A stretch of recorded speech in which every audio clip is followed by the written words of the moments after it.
TV 1061, conceptualizing your ideas across the world and beyond.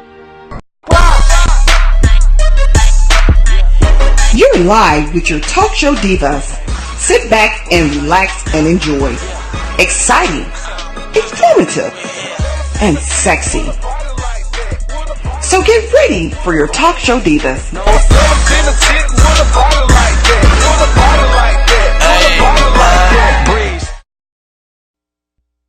Hello. You are watching Talk Show Divas. We're streaming live right here in Douglasville, Georgia at TV 1061. I'm your host, D. Alexis. Okay, and then here is my co-host to the side here is Diva Brandy. To the left side. And to my other left side is Diva Dana. Today, everybody, we have a special guest. Good friend of mine, Rosie Holley. She's the founder. She's the president. Let me straighten it out. She's the president and founder of Hope for the Journey, Carrollton, West Georgia. Yes. How you doing today, Rosie? I am great. Hey, Rosie. Girl. Hey, hello. You look beautiful today. Thank you. Y'all do too. Thank you. So very much. Thank you. We're so glad to have you here. Glad to have you here. It's a pleasure to have you here. Tell us a little bit about not a little bit, but a lot about your foundation, how you got started. Tell us viewers and the people that don't know you here in Douglasville, Carrollton, and throughout, because people are going to see you throughout the nation. Okay. Tell us about your journey, foundation. Well, in 2003, I was diagnosed with breast cancer at the age of 43. Okay. I come from a history of women who had breast cancer. My mom passed at 68 from breast cancer. My older sister was diagnosed in her early 30s. Wow. But she is a survivor also. So in 2003, I went in for my annual mammogram in January, and all was well. Everything was fine, and I was rejoicing because my mom had passed from breast cancer. I always had to go. I started early getting my mammograms. Okay. And so in that year, all was fine. And because I worked with home health, okay, and I did personal care work in the home, okay, I knew the warning signs of breast cancer because I was a CNA. Okay. And I also had fibrocystic breast. So having lumps in my breast was not unusual. Okay. And so I found this lump in my breast, and I didn't think nothing of it. I just thought it was just another cyst there, and I was going to go to the doctor and just get it checked out when I went in for my routine checkup. Well, it kept growing, and then I told my husband, I said, I think there's something that's going on. I need to get this checked out.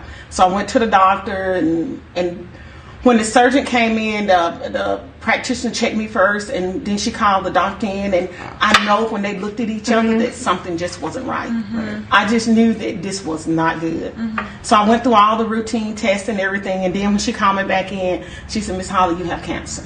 Wow. I had cancer. Wow. And so from then on, that was in December of 2003, then January 2004, I had a right lumpectomy. In March of that year, I started chemo. Okay.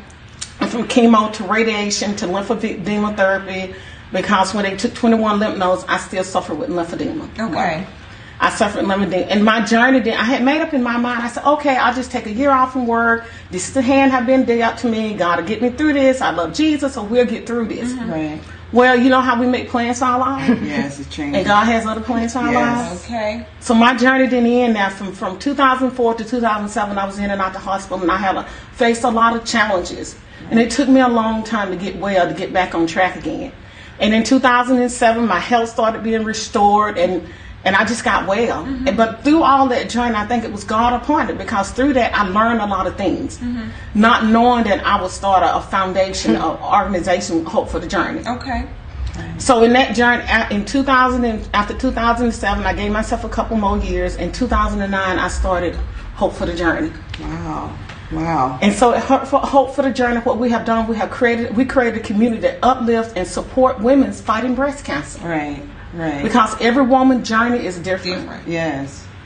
And because we believe that no woman should have to face breast cancer alone. Oh, right. That is awesome. That is like such a scary feeling, and I mean, it's awesome that you are healthy and everything. And what year are we in? 2016. My test came back abnormal, You know, so then I had to, you know, and it has been abnormal for us. I'm like, okay, so let's just do it again. They're really big. I'm like, okay, maybe they didn't, you know, and then they came back. It was like, yeah, no, we want to do more. Like I went back about 3 times, and then they finally did the, what did they do? When they took a piece of the biopsy. Yeah, I mean, it was probably over a period of like 6 months, and that was the scariest 6 months. Like it was just like, because my grandmother, you know, she lost her breast because of breast cancer, you know, and so I always remember her putting her boobs on when I was younger. You know, she's like, wait a minute, I'm coming out. You know, she had to put, you know, this back in the day, they didn't really do the breast jobs like they do now, but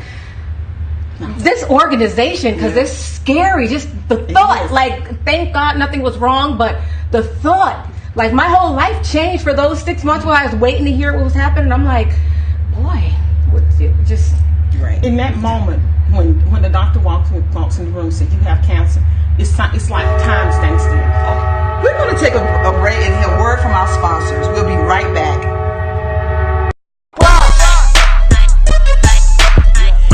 You're live with your talk show divas. Sit back and relax and enjoy.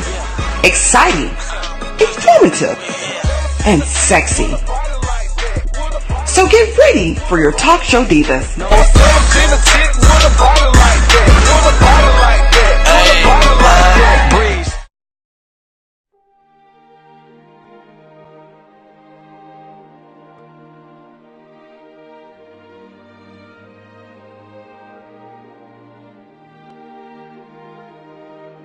TV 1061, conceptualizing your ideas across the world and beyond.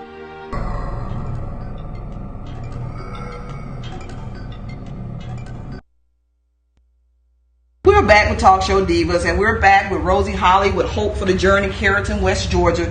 And we were talking about her foundation, and we finished it up how it's a scary situation and everything. I know I have fibrocystic breast.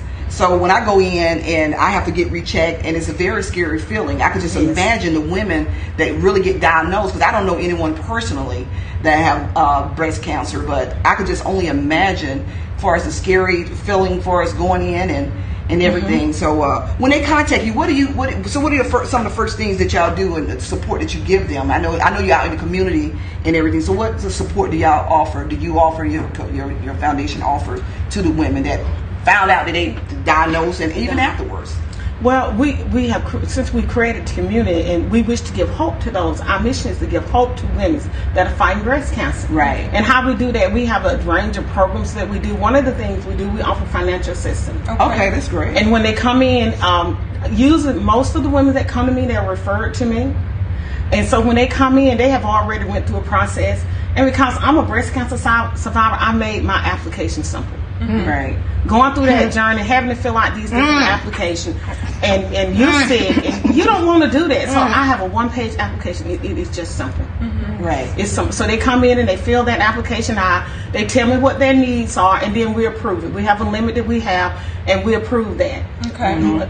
More than likely, everyone that comes through is approved. Okay. Right. And so another thing we offer also, and everyone, you just contact me, or if they come through, they're referred to the doctor office or from different organizations, and they just they usually they contact me directly. Okay. And how can they contact you? What's a good? Is it Hope for Journey West Georgia .org? Okay. You can contact me directly on the website, and the link is on there, or the phone number is on the website also. Okay. And you can call me directly. Everybody hear that? If you're suffering with breast cancer, or you just been diagnosed, or you just don't know, you have questions, Rosie Holley is here to help you. It's Hope for the Journey, Carrollton, West Georgia. It's right there on Facebook. She's on Facebook as Rosie Holley. You can contact her if you need assistance or you need anything for us help with dealing with breast cancer or need support. I'm pretty sure y'all give all kind of support. She's here for you. You can't do this alone. You don't have to do it alone. She's here for you. She has this foundation, and I know her very well, and she's here. She's here. I know that for sure. So can anybody volunteer for your foundation? Anybody can volunteer. Anybody can volunteer. You just call me up, and then we'll sit down. Is there a number you want to give them? Yeah, the same number. Okay. 770-214-1491. And if anyone needs assistance, they can call that same number, 770-214-1491. And another thing we offer support, emotional support. Yes. We have counseling and spiritual support. And one of the reasons I have counseling also, I have a counselor that works right along with me, a psychologist that works with me. We have a chaplain, and she's a counselor also. And the reason I offer that is because during my journey, after so many years of fighting, I was diagnosed with anxiety and depression. Oh, wow, yeah. And that was another journey. My doctor told me when I went, he said, you have fought so long and so hard that all you knew to do was fight. And a lot of some women need that extra support. I did. And from that diagnosis, I was put on medication. I stayed on it for a few years, and then I was weaned off the medicine. And I'm doing fine now, but I have a counselor right there, and some women who the journey is a little too hard, we refer them to the counselor. And then he works with a medical doctor, and he can refer them if they need further treatment. So we have the spiritual support, and I had spiritual support. And for me, I had a whole community standing around me when I was diagnosed. That's beautiful. I had a whole community. My husband, he was a minister in the church, so we was well established in our church also. So a lot of women that I meet, they don't have that. Sometimes we see him, we think, well, a woman with diagnosed with breast cancer, she have someone to support her. No, it's not all. That's not always the story. That's true. That is absolutely true. Yeah, I have a friend. He's his mother she passed of breast cancer years ago, but she moved here from another state. She had no family here. She had 2 teenage sons. And at the time, I was a teenager myself, so, I mean, I didn't know any better. This breast cancer was new to me. What was going on was new to me. But she was in and out of the hospital, going through chemo, but she had no one. Her sons were old enough to stay home alone, of course, but I was always thinking, well, did y'all eat tonight? You know, who made sure y'all are good? Do y'all know what to do when your clothes get dirty? I know your mom used to be the one. So they had no one to support them. And it made me want to become very heavily active into, just that community, helping out. But I want to do something different than what other organizations do, because there's no one, I'm not going to say there's no one, but at the time, they had no one to turn to. There was no support groups for the sons, right, to turn to even say I'm hungry. They couldn't go to mom and say, Mom, I'm hungry. She's in the hospital. She's fighting for her life. So, I mean, I really, really, really want to get back into it, because I did step out of it, and I'm definitely going to be calling you to see how I can volunteer, because I do want to be supported. It's a lot of women that's going through chemo that have no one to just sit with them. That's true. They don't. They don't. And I experienced a lot of that, and that's why we have a monthly support group. And I think monthly support groups are important. It was important for me. Because when you come into the support group, you have other women there just like you that have been through the experience of breast cancer, and they can talk. When I might talk to my family members about something, and they look at me strange. They like, haven't what experienced are you talking it, about? right? Well, you can come in the support group and you can talk to a woman about something. They say, "Oh yeah, I've been through the same thing. Oh, you okay? You're not losing your mind." And so that's why support groups are important. And we have a monthly support group. We meet the third Thursday each month. Now our support group is in Carrollton. Okay. It is located in Carrollton. Let the viewers know where it's located. Our support group is located. We meet at the Stallings Community Center. We meet the third Thursday of each month, and that's located in Carrollton, Georgia. We meet at 5:30. Okay. And then like this, and I really enjoyed this month's support group meeting. We just met. We had I have an intern working with me this quarter, and so she's facilitating the support groups, and so she had the ladies do a vision board, and it was wonderful to sit there and see these ladies do this vision board. Imagine having journeyed through breast cancer, and now you have a vision for your future. Yes. And they was able to do a vision for their future. And they did different things and talk about the things that they wanted to do, where they were and where they're going in life now. And I thought that was just so amazing. Awesome. And it's all ages, because I'm seeing that all ages are getting younger and younger. We have all ages come to our support group. And another thing, our support group is not only open to the survivors, but it's open to family members. If you want to bring your family member and they want to come in and talk, And if they need further help, like we have chaplain, she's a counselor also. Okay. So we can refer people to her also, and she can call you personally one-on-one, and you can set up an appointment and you can meet with her and talk with her. Okay. Now with me being, I am a 16-year breast cancer survivor. Awesome. That right there is hope alone. That really is, right? That, yeah. So what did you change your diet? What would you suggest to our viewers? I mean, because like you can't keep eating the same things. No. What did you do to help you, and you think that helped with your situation with your breast cancer and surviving with it? I am a vegetarian. Okay.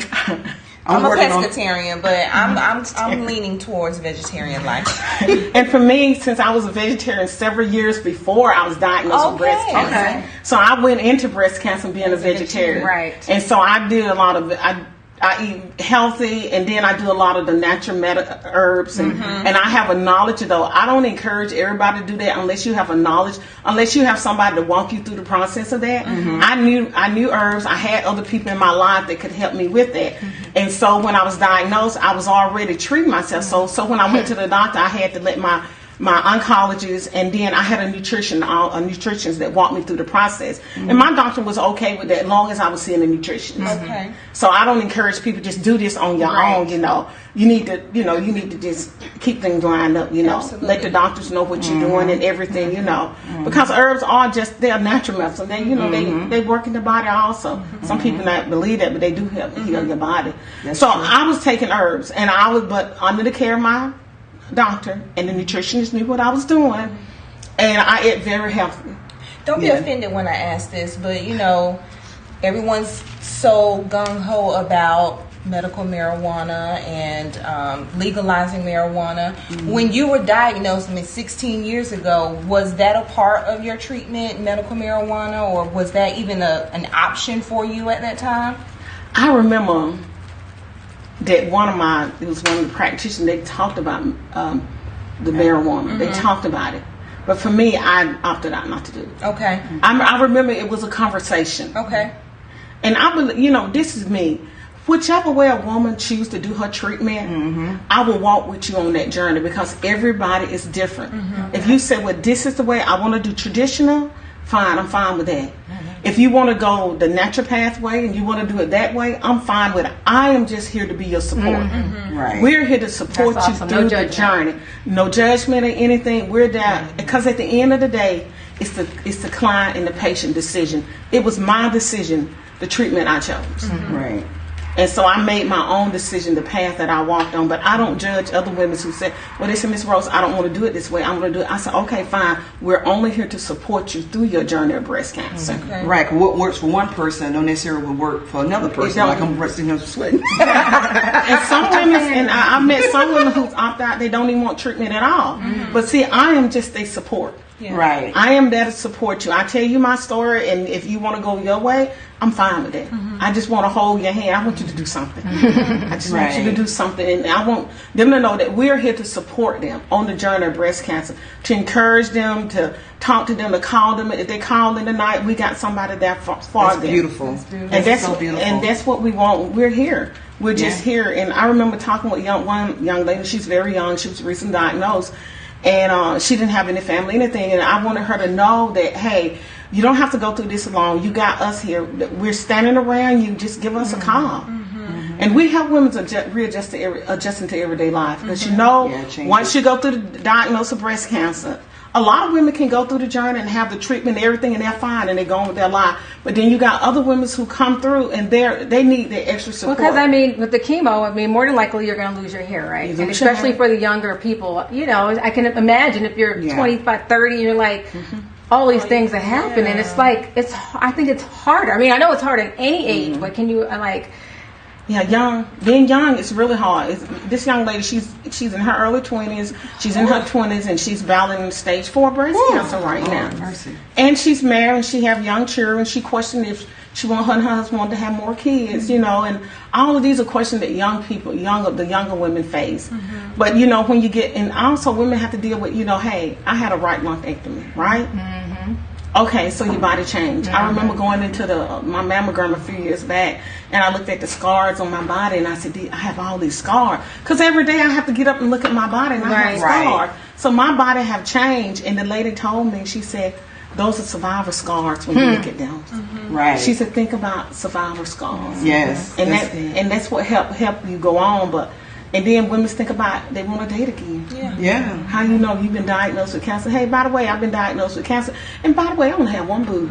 Look what you think about that. Right. Or maybe I've had a double mastectomy.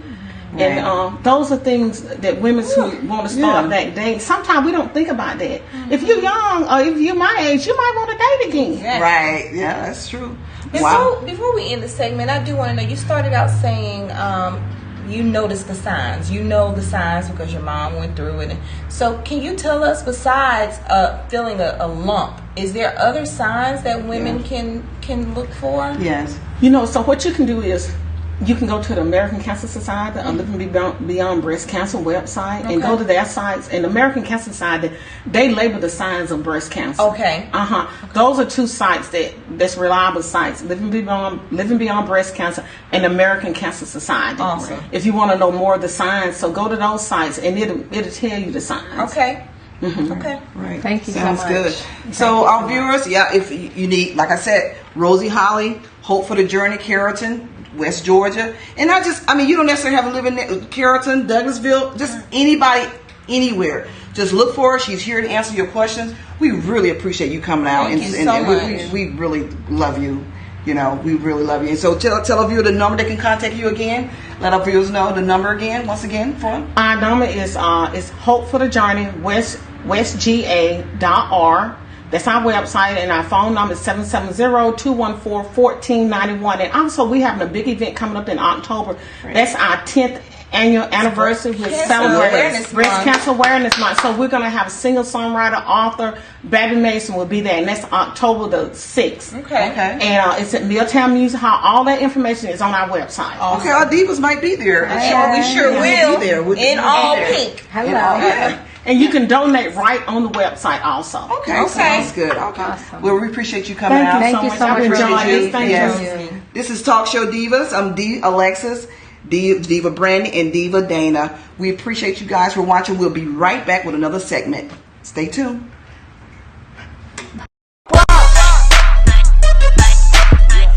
You're live with your Talk Show Divas. Sit back and relax and enjoy. Exciting, informative, and sexy. So get ready for your Talk Show Divas.